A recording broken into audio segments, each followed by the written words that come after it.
Allora, quindi chiarito il primo appello, cioè professionisti qualificati, giovani, meno giovani, eccetera, c'è opportunità.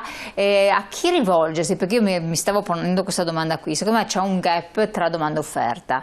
Sarà che i centri per l'impiego non funzionano, sarà che l'interinale ha la sua, tra virgolette interinale, che si chiama diversamente, ha una sua collocazione, ma cosa fare? Guardare l'elenco delle aziende? Perché questo problema, noi riceviamo anche diverse mail, tanti dicono io sono, voi che avete conoscenze, dove posso rivolgermi, a chi? Come fare? Confartigianato è un luogo dove potrebbero eventualmente rivolgersi? Sì, purtroppo questo tema che è stato appena sollevato lo riscontriamo anche noi, perché noi stessi piccoli imprenditori, quando abbiamo bisogno di qualcuno, ci chiediamo ma dove andiamo? Dove andiamo? Ecco, infatti... Parte il passaparola. Sì, che quello funziona sempre benissimo, però è vero che manca il luogo, pochi credono al centro dell'impiego e quindi la maggior parte fanno tramite il passaparola. Motivo per cui, come Confartigianato Padova, ma anche le altre provinciali, quindi tutte le Confartigianato del Veneto, hanno istituito da alcuni mesi un'offerta cerco e offro lavoro. Quindi si va sul sito, nel caso di Padova, si va sul sito di Confartigianato Imprese Padova e lì c'è domanda offerta. Questo sta risultando utile perché in effetti manca il vero luogo, quello che una volta invece c'era, che uno andava nel classico ufficio di collocamento e lì aveva la lista, si sceglieva i nomi e dopo telefonava a chi voleva. Adesso è diventato un po', da un lato va poca gente, dall'altro lato non ci credono più neanche gli imprenditori. Infatti è quello soprattutto. Perché credono, almeno i piccoli, credono di più nel passaparola, dove nel forma nostra veneta, forse nella cultura nostra veneta, il passaparola diventa mio figlio è un bravo toso, portalo, ne faccio garante di questo, portatelo in bottega che vedrai che, ecco, questo è nella nostra cultura, però è ovvio che questo è una formula un po' antica, diciamo, e motivo per cui la domanda offerta e il luogo, noi l'abbiamo creato nelle nostre associazioni, è il luogo giusto, insomma, il metodo è il luogo giusto, insomma, perché aziende, cioè in modo tale che chi ha voglia di lavorare nel mondo dell'artigianato sai già che questo ha la voglia, la predisposizione, è inutile andare in cerca di uno che magari vuole fare il cameriere o un altro lavoro nel commerciale, ambito, e per questo motivo abbiamo creato domanda-offerta, insomma. Questo è importantissimo saperlo, perché effettivamente è un escamotage. Perché si cerca effettivamente, trovi nel mondo dell'artigianato. Esatto. Allora, questo è un capitolo. Passiamo all'altro capitolo che è molto interessante, il 110%. Allora, questo ha rilanciato tutto il settore dell'edilizia, in modo particolare cosa? Case private, condomini, perché doveva essere proprio un volano, e serviva per rinnovare case fatiscenti che facevano buchi da tutte le parti. Purtroppo l'Italia, ma parlo io ovviamente del mio Veneto e della mia Padova, tutte le abitazioni, l'edilizia di per sé è nata, si è sviluppato, il boom è stato negli anni 60-70, per cui hai edifici che hanno 40, 50, anche 60 anni che meritano di una ristrutturazione. Questa ristrutturazione non deve essere fatta meramente per dire sistemo il balcone, sistemo la persiana, ma è giusto in una cultura attuale, e quello che prevede anche l'Europa stesso, di fare con risparmio energetico, con tecnologie e quindi materiali che guardano a una ristrutturazione che guarda il green, come si usa a dire.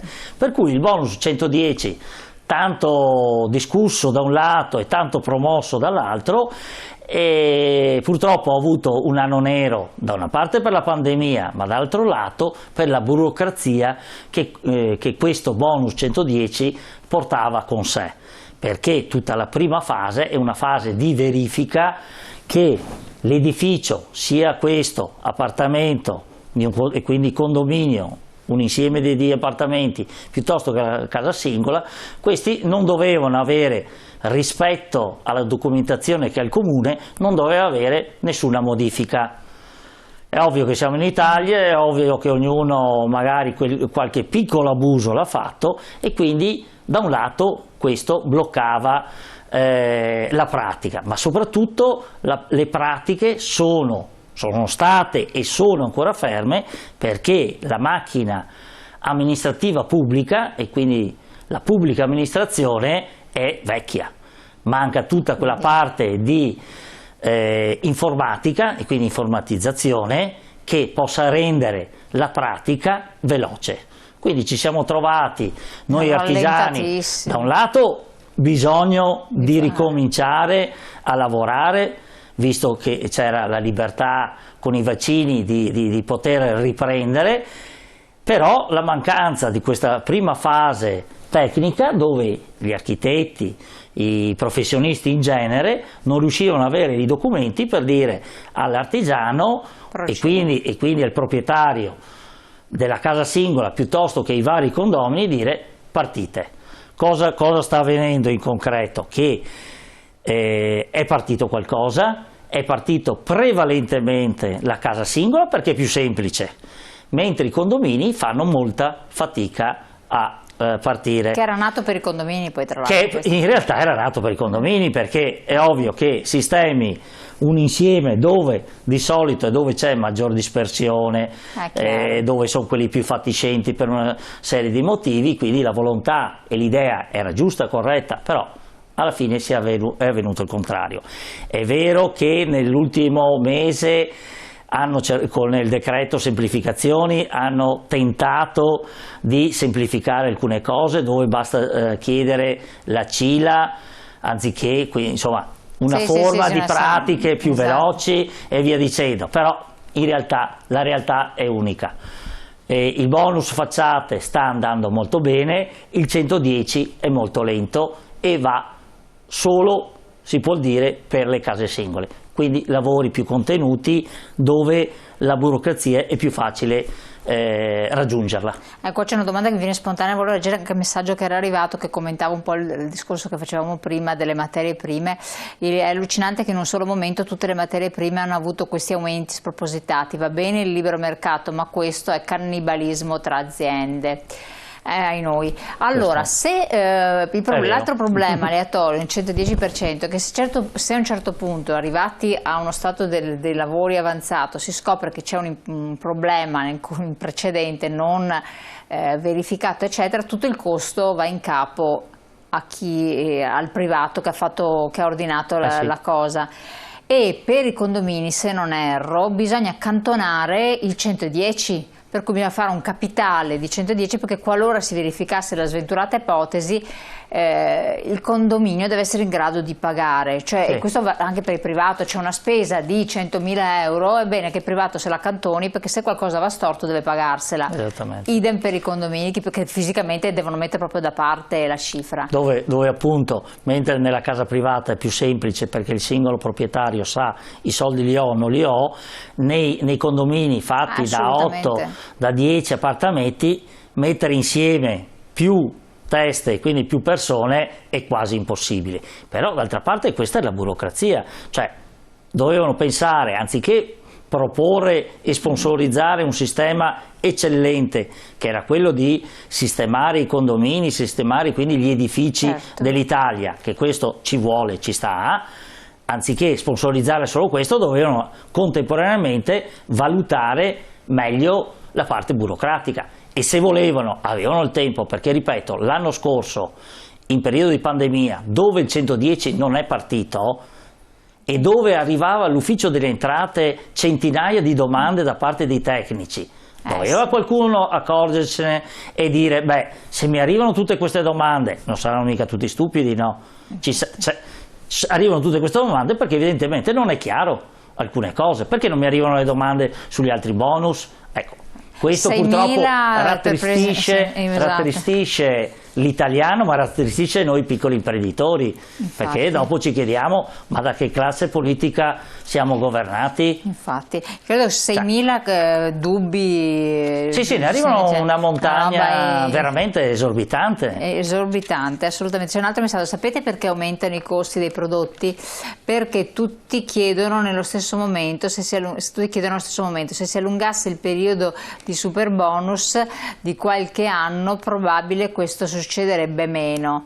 Però Sì, questo è un altro tema. Questo sì. solleva veramente un altro tema. Il tema qual è? Il tema è che la preoccupazione adesso della categoria, diciamo, confartigianato, ma di tutti penso gli artigiani, è quella che dice: bene, il lavoro adesso lo abbiamo le materie prime, abbiamo la burocrazia, per cui rallenta e crea difficoltà, ma dall'altro lato abbiamo il 110 che è solamente giugno 2023. Vuol dire dopodomani. Dopodomani. Esatto. Abbiamo il 90% bonus facciate e così gli altri bonus che saranno fino a fine anno, perché il governo ha detto: vediamo quando dobbiamo fare il prossimo bilancio, quanti soldi abbiamo in cassa e in merito a questo decideremo se fare un'aliquota unica, che comunque sarà tutto più in ribasso, o cosa fare. Bene, noi imprenditori cosa facciamo? Che da un lato, come si diceva prima, stiamo cercando personale e assumendolo. Sì. Perché lo devi assumere chiaro, a tempo infatti. indeterminato, perché uno dice... E dopo cosa succede se la cosa... Esattamente, perché uno dice: beh, se non vengo a lavorare da te vado da un altro. No, ti assumiamo a tempo indeterminato perché... E dopo cosa succede? Quindi questi bonus sono una bolla o sono una realtà? Il Paese ha voglia di migliorare il proprio tessuto edilizio o no? Oppure Qual è la politica? È una politica farsa, dico, o cosa? E quindi questo ha creato dai prodotti fino ad arrivare alla preoccupazione che abbiamo come categoria, insomma, che dopo si riversa ovviamente su tutto il resto, insomma. Assolutamente, questo è un grossissimo problema. Quindi, a fronte di numeri molto interessanti potenzialmente, ci sono delle ale di non poco conto. Allora, torniamo su questi temi, abbiamo anche altro da affrontare, la pubblicità, e poi siamo con voi.